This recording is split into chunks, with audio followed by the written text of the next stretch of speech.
Ma'am si Carla Estrada nalungkot ng bonggang-bongga dahil hindi na niya matatanaw ang pag-asa sa pagkakatuluyan ni Catherine Bernardo at Daniel Padilla ng dahil kay Andrea Brillantes. Siyempre, umaani ngayon ng samut-saring komento ang patungkol sa kalang dalawa ni Daniel Padilla at Andrea Brillantes. Sabi nga ng karamihan na siguro nga ay deserve ni Andrea Brillantes na lumigaya at maranasan ang tunay na pagmamahal na nanggagaling mismo kay Daniel Padilla.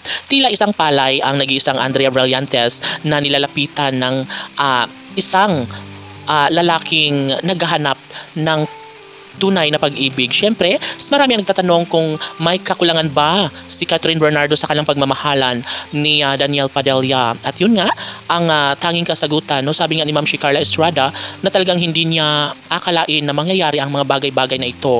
Hindi akalain ni Ma'am si Carla Estrada na magawa ni Daniel Padilla ang talikuran at ipagpalit sa iba si Catherine Bernardo at yun nga ay si Andrea Brillantes. Well, napakahirap na ipagpatuloy ang kalang pagmamahalan ngayon, ngunit kampante na rin naman ang kalang milyon-milyon na mga tagahanga dahil nga naman sa ngayon ay makikita na sa mga mata ni Catherine at Daniel na tila nanlalamig na sila sa isa't isa. Nakikita sa mga mata ni Catherine Bernardo na tila aayaw na siya sa relasyon niya kay Daniel Padilla na siyang kinakatatakutan at pinanghihinaan na si Ma'am si Carla Estrada dahil sa totoo lang ay ayaw na ayaw ni Ma'am si Carla Estrada na mawasak at mabulilyaso ang anak na si Daniel sa pag-ibig niya kay Andrea Brillantes. Dapat lamang sana umano ay maging maintain at may pagpatuloy ang kanilang matamis sa pagmamahala ni Catherine Bernardo at Daniel Padilla. Kaya ganoon na lang kalungkot ang puso ngayon ni Ma'am si Carla Estrada dahil hindi na niya umano kaya pang ibalik ang mga nakaraan, ang mga matamis na kahapon sa relasyon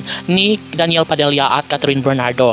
Paano ba naman ngayon at tila masaya ngayon si Andrea Brillantes? Makikita sa kanyang Instagram account na tila nagwawagi ngayon ang pretty girl at batang-bata na si Andrea Brillantes. Siguro nga ay nararamdaman ni Andrea Brillantes na tila sila ang nakatadhana ni Daniel Padilla, ngunit hindi papahayag si Ma'am si Carla Estrada sa mga pagkakataong ito dahil nga naman alam ni Ma'am si Carla Estrada na talagang si Catherine Bernardo na ang nakatalaga ang nilalaman ng puso't isipan ni Daniel Padilla. Siguro nga sa mga nangyayari sa kanila ngayon ni Daniel at Andrea ay isa lamang itong pagsubok sa pagmamahalan nila ni Catherine at Daniel. Sabi nga ni Ma'am si Carla Estrada na buong puso umanong tatanggapin ang pagkakamali ng anak na si Daniel.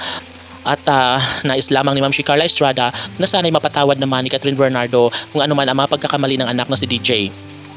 At umaasa si Ma'am si Carla Estrada na mawawasak rin agad ang relasyon ni Daniel at Andrea Brillantes at for sure ay magbabalik muli sa buhay ni Daniel si Catherine Bernardo. Laban!